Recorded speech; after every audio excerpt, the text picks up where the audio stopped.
औज़ुबिल्लाहिमिनश्शैतानिर्रजीम बिस्मिल्लाहिर्रहमानिर्रहीम अस्सलातु वस्सलामु अलैका या सय्यदी या रसूलल्लाह अस्सलातु वस्सलामु अलैका या सय्यदी या हबीबल्लाह अस्सलातु वस्सलामु अलैका या सय्यदी या नबी अल्लाह रब्बि ज़िदनी इल्मा व रब्बि ज़िदनी इल्मा व रब्बि ज़िदनी इल्मा या अलीमु या अल्लाह या अलीमु या अल्लाह या अलीमु या अल्लाह अल्लाहुम्मा सल्लि अला सय्यदिना व मौलाना मुहम्मदिन व अला आलिहि व सहबिहि वसल्लम।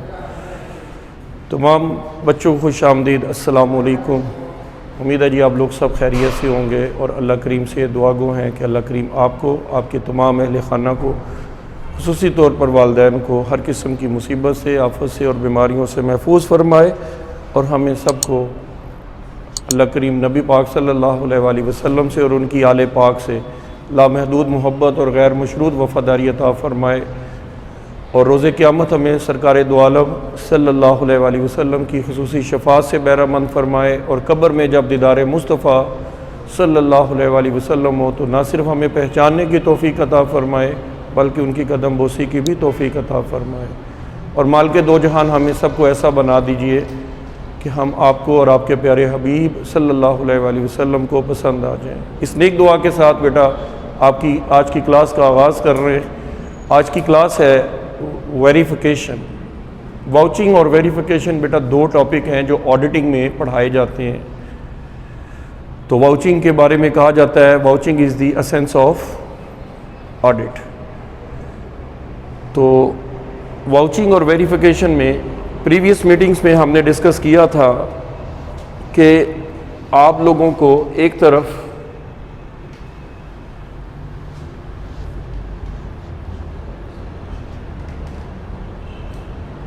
वाउचिंग के बारे में बयान किया था और एक तरफ वेरिफिकेशन में। मैं रिपीट कर देता हूँ कि वाउचिंग जो है that is the initial stage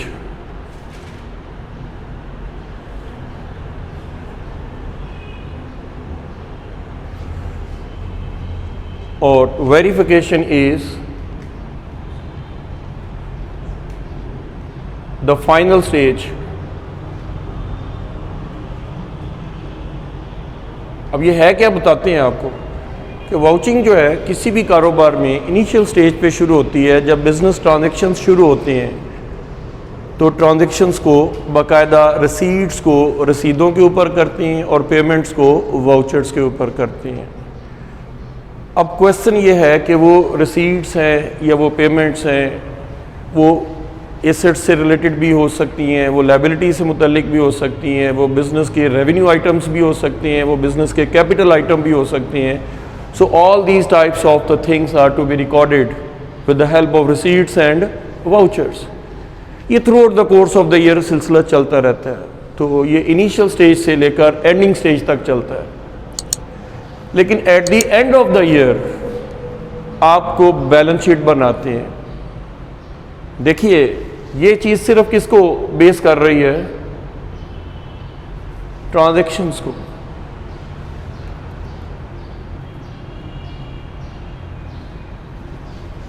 और ये ट्रांजैक्शंस किस किस से रिलेटेड हो सकती है? रिसीट से रिलेटेड और चले वो मैं आगे पॉइंट बना देता हूँ, ट्रांजैक्शन से रिलेटेड है। और ये सिर्फ किसको डील करती है? बैलेंसेस को। कई बच्चे कहते हैं चौधरी साहब आपका हर दफ़ा लेक्चर जो है थोड़ा सा डिफरेंस होता है। मैंने कहा बेटा मैंने कोई चीज़ जो है ना कभी किसी किताब से करने की कोशिश नहीं की है। मैं प्रैक्टिकली बच्चों को जो चीज़ मैंने प्रैक्टिकल लाइफ में देखी है वही मैं अपने बच्चों तक कन्वे करता हूँ। तो वो जो प्रैक्टिकल होता है ना ऑडिट के अंदर वो थ्योरी की बेस बन जाता है। तो क्वेश्चन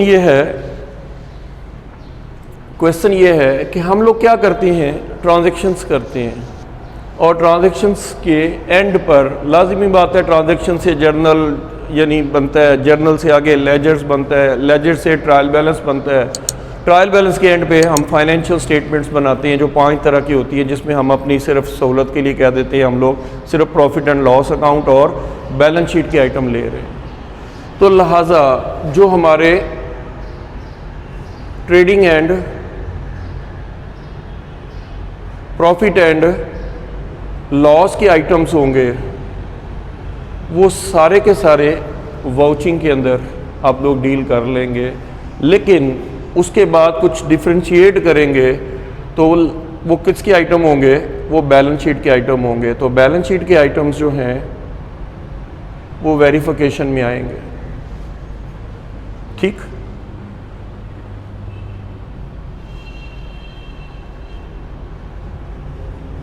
टाइम पीरियड इसका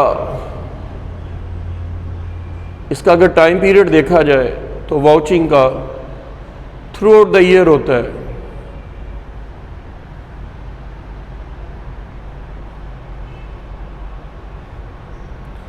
और ऑडिट का ये इसका वेरिफिकेशन का जो टाइम पीरियड होता है only at the end of financial, जब आपका माली साल पूरा होता है तो फिर हम उसके बाद क्या शो करते हैं, वेरिफिकेशन करते हैं।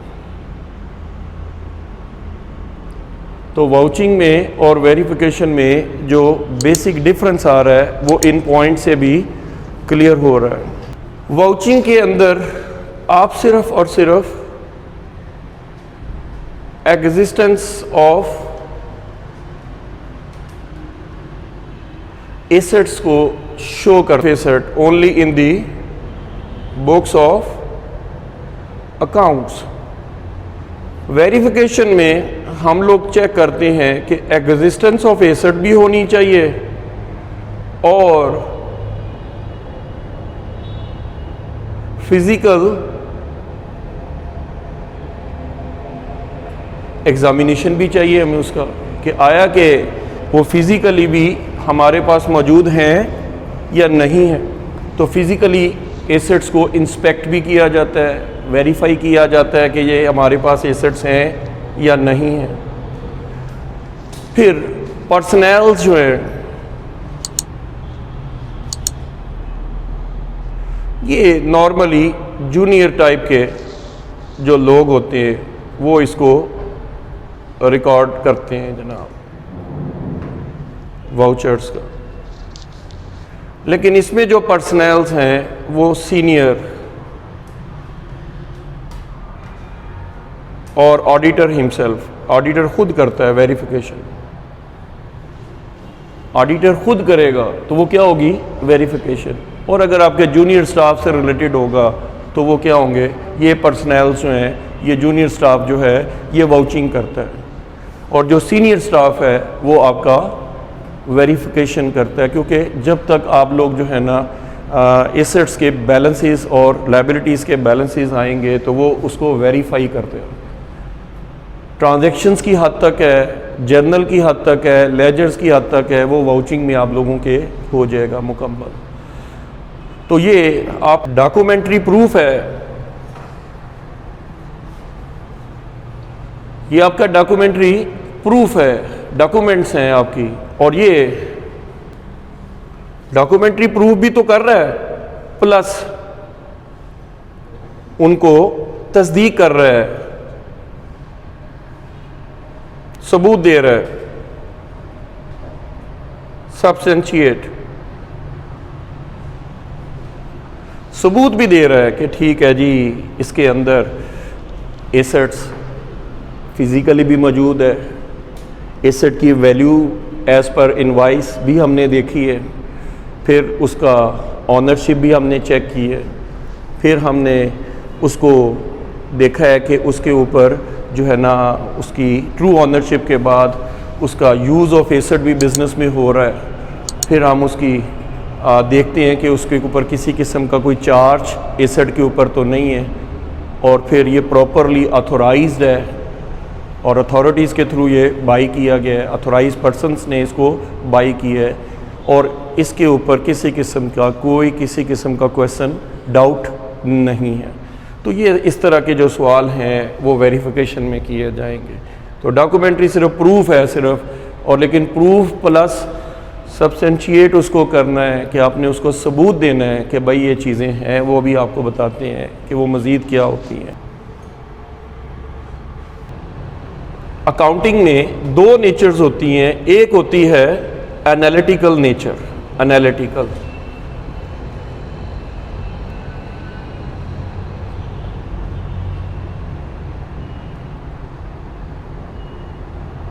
और एक होती है क्रिटिकल। इसमें सिर्फ आप एनालिटिकल कर रहे हैं, एनालिसिस कर रहे हैं कि ये जनाब हमारे पास आ रहे हैं और हम लोग रिकॉर्ड करते जा रहे हैं, लेकिन इसके ऊपर क्वेश्चनिंग होती है, who is the owner of the asset, where is the asset, who is using that asset, where is the possession, where is the existence of the asset, and whether that asset is free from any charge. So all these type of the intelligent questions to be answered, and that is the process of verification. तो verification का लफ्जी मतलब होता है तस्दीक करना, और vouch करना मतलब कि ट्रांजैक्शंस आते हैं और आप उनको रिकॉर्ड करते हैं in the light of receipts and payments. इसमें मेथड है जी कॉस्ट लेस डेप्रिसिएशन, एसेट्स के ऊपर अप्लाई करते हैं कॉस्ट लेस डेप्रिसिएशन। एक और भी चीज़ बताई थी मैंने, which ever is less, which ever is, अगर स्टॉक है तो इसके लिए रूल क्या पाया जाता है, मेथड क्या है जी इसका, which ever is laser value, market value और द फिजिकल वैल्यू और book value, which ever is laser. Market में 10 रुपये का एसेट है, आपकी बुक्स ऑफ अकाउंट में वो 15 का दिखाया है, तो एज़ पर द रूल 10 रुपये ठीक है। और अगर मार्केट में वो 40 रुपये का है, बुक्स में दिखाया गया 10 का, तो एज़ पर दी बुक वैल्यू वो 10 रुपये लेसर वैल्यू बिल्कुल ठीक है। लेकिन इसके अंदर मेथड जो है वो general accounting principles, the techniques of vouching, ये अडॉप्ट करते हैं हम लोग। तो उम्मीद है कि थोड़ा सा इसको डिफ्रेंशिएट करते हैं। आइए अपने असल क्वेश्चन की तरफ आते हैं। असल क्वेश्चन क्या है, व्हाट इज़ वेरिफिकेशन, वेरिफिकेशन से क्या मुराद है, what are the techniques of verification, इसकी वेरिफिकेशन की टेक्निक्स बताइए। तो देखिए हम वहीं से स्टार्ट लेते हैं। Audit is an examination of books of account, बोल दीजिए ना भाई, audit is an examination of the books of accounts. So we have to draw the books of accounts, and end is on final accounts. Final accounts mean trading profit and loss account and balance sheet, financial statement, income statement. When we prepare the final account, we have a doubt whether the items of trading account and profit and loss account, they are correct or not. For this purpose you are making the vouching.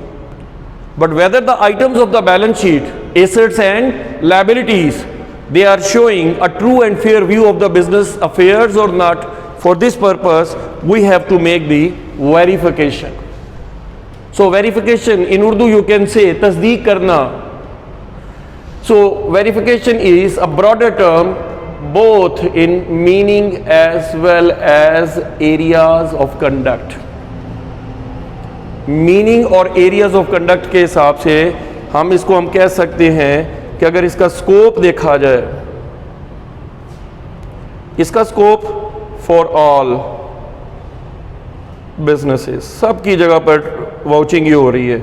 और इसमें verification जब भी होती है big businesses के अंदर ज़्यादातर verification देखने में आती है कि भाई जहाँ ट्रांजैक्शन बहुत मास लेवल के हैं, एसेट्स में चेंजेस बहुत ज़्यादा आती हैं, डे टू डे बहुत ज़्यादा आप लोगों की बाइंग और सेलिंग के हिसाब से आप देखें तो चलें जी, एसेट्स की सेल भी होती है, एसेट की परचेज़ भी होती है, एसेट मज़ीद इंक्रीज़ किए जाते हैं, एसेट को डिस्कार्ड करके सेल भी किया जाता है, तो इसमें कोई ना कोई चेंजेस आती रहती हैं। तो लिहाजा ये बिग बिजनेसेस के लिए हम लोग क्या कर देते हैं वेरिफिकेशन, और इसका स्कोप देखा जाए तो वो तमाम बिजनेसेस के लिए, whether is a small scale, medium scale और अ लार्ज स्केल। तो 10 पॉइंट्स छोटे से डिस्टिंक्शन के बनाए हैं। कई पेपर में वो भी इन्हें पूछ ले कि what how you can differentiate between vouching and verification. तो वाउचिंग के लिए कहा जाता है it's an essence of audit. तो आइए अपने पॉइंट की तरफ चलते हैं। Vouching is used eight an early stage. देख लीजिए वाउचिंग मैंने पहले भी बताया कि इसको अर्ली स्टेज के ऊपर, इनिशियल स्टेज के ऊपर इसको यूज़ करते हैं। While for the small business concern, while the verification is a comprehensive term. अब टर्म देखा जाए तो ये एक अर्ली स्टेज पे है और ये कॉम्प्रीहेंसिव स्टेज है, that is to evaluate all the evidences made available by the management to the auditor for the purpose of audit। तो हम कह सकते हैं कि it's a broader term। An auditor uses all the skills, experience, techniques followed to the procedures to find out the facts about existence of assets, possession of assets, use of assets, value of assets, ownership of assets और charge on asset। अब ये देखिए इतने intelligent sort of question है, ये जो 6-7 बातें हैं अगर आप अच्छी तरह समझ लें इसी से टेक्निक्स ऑफ वाउचिंग बन जाएंगी। यही मैंने आज पढ़ानी भी है, ठीक। तो ये देखिए, ये चार्ज वाली बात भी आगे करूंगा तो इसलिए डबल बात नहीं करूंगा, आगे चल के ये रिपीट हो जाएंगी। Verification is this an inquiry by the expert to determine the value of the ownership, value, ownership, possession, charge of assets of the business, and especially to verify that the assets are understated or overstated, liabilities are understated or liabilities are overstated. So these type of the things are going to be satisfied, and all that process can be satisfied with the help of due techniques of verification। Spicer and Pegler के point of view से verification के बारे में क्या कहते हैं? Verification of assets implies an inquiry. Implies, पहला point क्या है जी? इट इंप्लाइज क्या रखती है जी? Inquiry into the value. सबसे पहले आप वैल्यू चेक करते हैं, सेकेंडली आप उसकी ऑनरशिप चेक करते हैं, फिर एग्जिस्टेंस ऑफ एसेट चेक करते हैं, पोजेशन ऑफ एसेट्स चेक करते हैं, और see that any presence of any charge on the assets or not. So these type of the things according to Spicer and Pagler, that is called verification। Arthur W Holmes कहते हैं, ये Holmes कहते हैं जी verification is the proof of accuracy, proof of accuracy, proof of accuracy of an exam extension, footing, postings and ownership of assets. लो बेटा, ये आपका 5 नंबर का हिस्सा था, व्हाट इज वेरिफिकेशन। उम्मीद है आपको अच्छी तरह से समझ आ गई होगी। अब 15 नंबर का हिस्सा जो है, अब ये ना कहिएगा कि ये तो सिर्फ सर ने 7 पॉइंट लिखे हैं। भाई जो एज पर दी लॉ है वो हम लोगों ने करना है, इसमें हैंकी बैंकी लगाने वाले के नंबर नहीं आते हैं। ऑडिट हो रहा है, मजाक नहीं हो रहा बेटा। तो मजाक में हम लोग कहीं वो ना हो कि थ्योरी का पेपर समझ के कि सर जी मैंने 40 टेक्निक्स लिखी थी, जो ऑडिटर को भी नहीं पता था मैंने वो भी लिख दिए कि ये भी हो सकती हैं, लो मेरी बातों के ऊपर अमल करो। तो ऐसा ना कीजिएगा, क्योंकि जो स्टैंडर्ड्स हैं फिर आप उनसे बाहर निकल जाएंगे। तो हम ऑडिट में स्टैंडर्ड्स को फॉलो करते हैं। तो प्लीज़ नोट इट डाउन कि आपने जो टेक्निक्स भी बयान करनी है ऑडिट की, वो भी एज़ पर स्टैंडर्ड्स बयान करनी है। तो look at the board please. Techniques of verification by the word technique. अब आपके जी टेक्निक से क्या मुराद है? We means that how the verification is conducted, कि वेरिफिकेशन कैसे होती है, how the verification can be conducted, how the verification can be conducted, how the verification can be conducted. आप कंडक्ट कैसे करेंगे, तस्दीक कैसे करेंगे? आप एक ऑडिटर बन गए हैं भाई, तो आप एक ऑडिटर बन के कैसे तस्दीक करेंगे? तो नंबर 1 देखिए, इसके लिए कुछ पॉइंट्स डिस्कस कर रहे हैं। Physical examination, physical existence. Physical existence, existence होता है जी किसी चीज़ का वजूद में होना। तो first technique of verification is to inspect the physical existence of asset. देखिए जी, एसेट को, इनटेंजिबल एसेट की फिजिकल एग्जिस्टेंस नहीं है, गुडविल हो गया, ट्रेडमार्क हो गया, कॉपीराइट्स हो गए, पेटेंट्स हो गए वगैरह वगैरह, तो इस तरह के आइटम्स की ठीक है फिजिकल एग्जिस्टेंस नहीं है। But again the auditor can count, measure, examine और inspect the various assets for verification purpose. अब उनके लिए कुछ देखे जाएगा, टेंजिबल एसेट्स के लिए कोई और तरीका होगा और इनटेंजिबल के लिए कुछ और होगा। ये हमारे नेक्स्ट लेक्चर्स के अंदर इंशाल्लाह इसके ऊपर भी डिस्कशन होगी। कुछ पॉइंट्स ऐसे लिखवा दूंगा वेरिफिकेशन के और वाउचिंग के जो कि मोर और लेस हर बिज़नेस में हर तरह की चीज़ के लिए आप इस्तेमाल कर सकेंगे इंशाल्लाह। कॉमन पॉइंट्स होते हैं जिससे बच्चे को काफ़ी हौसला होता है कि मैं लिख सकता हूँ।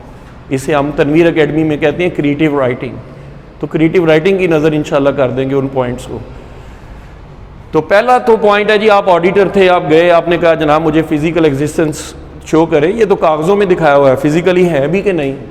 तो फ़िज़िकल एग्जिस्टेंस को सबसे पहले चेक किया जाएगा। आप एसेट्स को चेक करेंगे जाके कि फ़िज़िकली मौजूद है कि नहीं। अब मैं कहूँ जी बोर्ड है, उन्हें कहा जी बोर्ड कहाँ पर है, मैंने कहा ये देखे क्लासरूम में लगा हुआ है। उन्हें कहा जी पंखे हैं, उन्हें कहा जी ये देखे पंखे लगे हुए क्लासरूम के अंदर हैं। उन्हें कहा जी फर्नीचर है, उन्हें कहा जी ये देखे आपको कुर्सियाँ दिखा देते हैं लगी हुई हैं, सब कुछ लगा हुआ है। तो इसका मतलब है फिर एक एकेडमी का सेटअप मौजूद है। तो physical existence is the first technique to verify the existence of assets in the business. Proper valuation, second technique of verification. As according to ISA 16, an auditor check the evaluation assigned to each asset. आप evaluation check करते हैं, आप उसका तखमीना लगाते हैं, अंदाज़ा लगाते हैं, ठीक है जी। So the management does the valuation process, ठीक है। मैनेजमेंट वैल्यूएशन करवा के दे देती है एग्जामिन इसको ऑडिटर को, and the auditor checks the evaluation of each asset. अगर उसको किसी इस मसले में किसी एक्सपर्ट की ज़रूरत पड़ती है तो एक्सपर्ट से भी उसकी वेरिफिकेशन करवा लेता है कि जनाब ये मौजूदा जो है वो चीज़ इतने की मौजूद है कि नहीं। जैसे गोल्ड के लिए आप कहते हैं तो उसके लिए ज्वेलर्स की खिदमात हासिल की जाएंगी। आप बैंक्स में जाइए, वहाँ पर ज्वेलरी के ऊपर लोन दे दिया जाता है।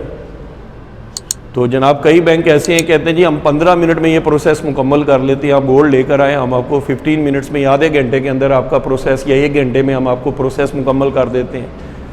तो जनाब इसके लिए बाकायदा इवैल्यूएशन उसकी इवैल्यूएशन होना ज़रूरी है एसेट्स की। प्रॉपर डिस्क्लोजर, एसेट्स को डिस्क्लोज किया जाता है बैलेंस शीट में। The techniques of verification is the proper disclosure of assets and liabilities, even the contingent liabilities. आपको याद होगा कि हम डिस्क्लोज करते हैं FLDC, that is called marshalling। Pakistan में इसे हम कहते हैं कि वो टेक्निक है, इसमें एज पर the companies ordinance 1984 under 5th schedule, ये साथ रेफरेंस नोट कर लें, अंडर 5th स्केड्यूल ये मैं बात कर रहा हूँ आपके कि एसेट्स के लिए क्या है हमारे पास technique. Fixed assets, long term investments, deferred cost and current assets. और लायबिलिटीज़ के लिए हम लोग करते हैं SRDC, share capital, reserves, debentures and long term liabilities and current liabilities. तो assets are properly disclosed in the balance sheet under the various heads according to the techniques of marshalling. Marshalling क्या होती है? A technique to present the items of balance sheet more attractively, that is called marshalling. तो आप assets को disclose करते हैं। और contingent liabilities क्या होती हैं? Such liabilities whose happening or not happening chances are same, कि जिनके होने के जितने चांस हैं उतने ना होने के भी चांस है। For example pending law disputes है। फॉर एग्जाम्पल हम लोग कहते हैं कि कंपनसेशन या workman compensation is being disputed, क्यों जी वर्कमैन कंपनसेशन कितनी देनी है, कहते जी अदालत में केस गया, जो अदालत का फैसला होगा वो हमारा होगा। ठीक, तो ऐसी सूरत में वो लायबिलिटी आपकी क्या है? कॉन्टीजेंट है, जिसके उसके होने के चांस है उतने उसके ना होने के भी हो सकता है आपको कंपनसेट ना करना पड़े, वो एम्प्लॉय की गफलत साबित हो जाए। हो सकता है कि जी एम्प्लॉय की गफलत साबित नहीं हुई है, आपको कंपनसेट करना पड़े। तो इवन कॉन्टीजेंट लायबिलिटीज़ को भी डिस्क्लोज किया जाएगा। तो उम्मीद है कॉन्टीजेंट का मतलब समझ आ गया है कि 50-50 जिसके होने के चांसेस जितने हों उतने ना होने के भी हों, they are the contingent liabilities. बेटा ये किताबों में ये चीज़ें ऐसे नहीं लिखी जाती हैं, जैसे आप लोगों को माशाल्लाह यूट्यूब के ऊपर फ्री लेक्चर्स आपको मिल जाते हैं और आप घर बैठ के माशाल्लाह एंजॉय कर रहे होते हैं, एक अच्छी खासी तैयारी आपको हो रही होती है जनाब। Next 4 techniques of verification is proper authorisation. While verification, an auditor has to see that the purchase of a particular asset was properly authorized or not, कि आपने देखना है कि ऑथोराइज्ड परचेज्ड है कि अनऑथोराइज्ड परचेज है, and it can be prove with the help of verification free from charge. अब ये देखिए एसेट के ऊपर कोई चार्ज हो सकता है, और नॉर्मली एसेट हमारे पास तीन तरह के हैं। क्या मूवेबल एसेट्स हैं, इमूवेबल एसेट्स हैं, और कुछ करंट एसेट्स हैं जिसमें स्टॉक भी आ जाता है। तो मूवेबल एसेट्स में आप लोग कह सकते हैं कि मूवेबल प्रॉपर्टी कौन सी आपकी, मिसाल के तौर पर other than land, other than building, all assets are movable. Land और बिल्डिंग एक जगह पर ये फिक्स्ड है, इनको मूव नहीं कर सकते, इमूवेबल एसेट्स हैं। तो इनके ऊपर अगर आप लोन ले लें मूवेबल के ऊपर, तो इसे हम प्लेज कहेंगे या पॉन कहेंगे। तो प्लेज और पॉन होगा, इसे चार्ज कहेंगे, इसे चार्ज कहेंगे। और अगर इमूवेबल प्रॉपर्टी है, मसलन लैंड है और बिल्डिंग है, तो लैंड और बिल्डिंग को आपने गिरवी करवा के बैंक से लोन लिया हुआ है या किसी भी मनी लेंडर से लोन लिया हुआ है, तो उसको हम मॉर्गेज कहते हैं। इसी तरह से स्टॉक है, तो स्टॉक से मुराद क्या है, मटेरियल का स्टॉक, वर्क इन प्रोसेस का स्टॉक और फिनिश गुड्स का स्टॉक। तो इसको हाइपोथिकेट करवाया जाता है, बैंक्स में हाइपोथिकेशन होती है इसकी। तो हाइपोथिकेट तो नहीं करवाया हुआ, तो इन एसेट्स के ऊपर कोई चार्ज होगा। तो ट्रूली स्पीकिंग कि वेरिफिकेशन का मकसद ये भी है कि that the assets must not have any charge, और if the assets have any charge then it should be brought into light with the help of verification. Next point है जी छठा हमारे पास, ownership of business. The assets have an ownership and it must be in the name of business. देखिए जी हर asset एक ownership claim करता है कि क्यों, जारी बात है जी, अगर मार्कर है तो मेरी मलकियत में है इस वक्त, तो मैं इसको यूज़ भी कर रहा हूँ। या मैं किसी से उधार लेके आऊँ कि यार मैं क्लास पढ़ाने के बाद प्रोफेसर साहब आपको ये वापस कर दूंगा, तो फिर भी ये ऑनरशिप तो क्लेम कर रहा है कि नहीं, कि किसी ना किसी की तो ये मलकियत है। तो ऐसी ही है बेटा, the assets must have an ownership, assets की एक ऑनरशिप होती है, and it must be in the name of business. हम कहते हैं कि जो हम बिजनेस में एसेट्स जो दिखा रहे हैं बैलेंस शीट में, वो बिजनेस के नाम पर होने चाहिए।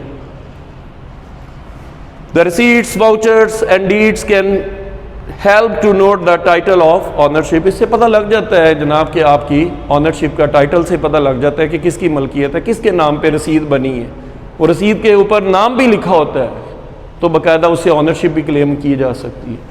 लास्ट पॉइंट है जी वेरिफिकेशन की टेक्निक्स का, परचेज ऑफ फॉर बिजनेस।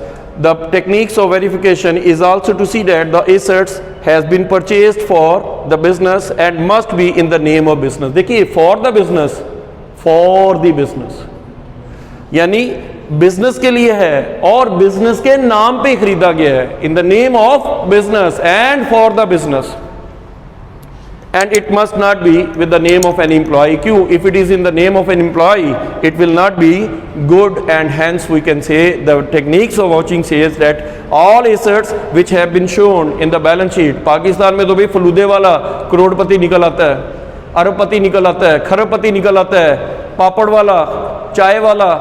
तो ये अभी आजकल इस तरह के स्कैंडल्स जो है 2021 में आप देखे हैं, जो पिछली गवर्नमेंट्स जो है वो बाकिया छोड़ गई हैं। फलूदे वाले को खुद नहीं पता कि मेरे अकाउंट में अरबों रुपए मौजूद हैं, पापड़ वाले को भी नहीं पता, चाय वाले को भी नहीं पता। तो ये देखिए एसेट्स उसके नाम के ऊपर जो है ना, उनके आपको पता ही है कि आजकल थंब इंप्रेशन जो है वो यूज़ करते हैं, सिग्नेचर भी हो जाते हैं, कॉपी हो जाते हैं। जितनी साइंस ने तरक्की की है, टेक्नोलॉजी ने तरक्की की है, उसका एडवांटेज की बजाय उल्टा डिसएडवांटेज भी उसका हो रहा है। तो ये डिसएडवांटेज हमें मिल रहा है। तो बहरहाल जी उम्मीद करता हूँ being an auditor you have to observe these points while going to verify the existence of assets in a business. उम्मीद करता हूँ कि आपको अच्छी तरह से समझ आ गई होगी।